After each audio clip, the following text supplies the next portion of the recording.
ওকে আমরা আসলে গতকালকের থেকে এখন পর্যন্ত খুঁজে পাচ্ছি না।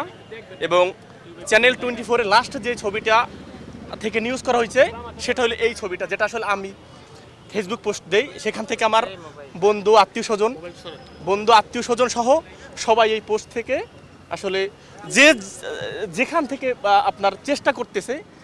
এবং সর্বশেষ তথ্য অনুযায়ী আমি একটা ভিডিও থেকে আমার ভাগ্নির এই যে ব্যাগ এবং এই যে খাতায় ওর নাম সহ আছে, যেটা আসলে আমরা লাস্ট অনুযায়ী পাই।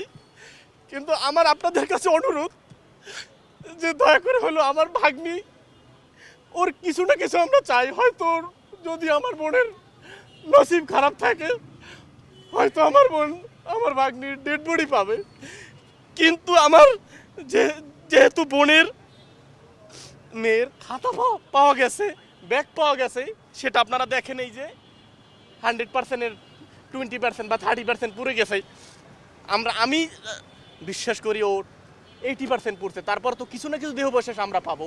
কিন্তু এখন আজকের 24 ঘন্টা ওভার, এখন পর্যন্ত আমার বোন অজ্ঞান, আমার বোনাই অজ্ঞান। আসলে আমার পরিবারে কেউ ভালো নেই এখন পর্যন্ত। আমি চাচ্ছি মিডিয়ার মাধ্যমে এবং এই অন্তর্বর্তীকালীন সরকারের উপদেষ্টা যারা আছে তাদেরকে আমি বলতে চাই যে দয়া করে আমার বোনকে আপনারা, আমার ভাগ্নি যদি আল্লাহ না করুক সে নাও থাকে, তার শেষ দেহাবশেষটাও আমার বোনের কাছে আপনারা পৌঁছে দেন। আমার বোন শেষ কান্নাটা যেন আমার ভাগ্নিকে একটু দেখে কোনো একটা স্থানে তাকে সমাধিত করে আমরা পরবর্তীতে ওই স্থানটা ধরে কান্না করতে পারি। আমি আমার ফ্রেন্ডের বোনকে খুঁজতেছি। ও ক্লাস 1-এ পড়তো, ওর বয়স 8 বছর, ওর নাম তাসফি রহমান। যখন প্লেন ক্র্যাশ হয়েছে ওর একটু আগেই ওখানেই ছিল। আমরা ওর একটা ফ্রেন্ডের মার সাথে কথা বলছে যে ও মাঠেই খেলতেছিল। এরপর ক্র্যাশ হওয়ার পর থেকে আমরা ওরে খুঁজতেছি। আমার ফ্রেন্ডরা স্কুলে গেছে, জানে না, ওরা বলে যে ওরা নিচে নাকি নেয় নাই, সেটাও জানে না।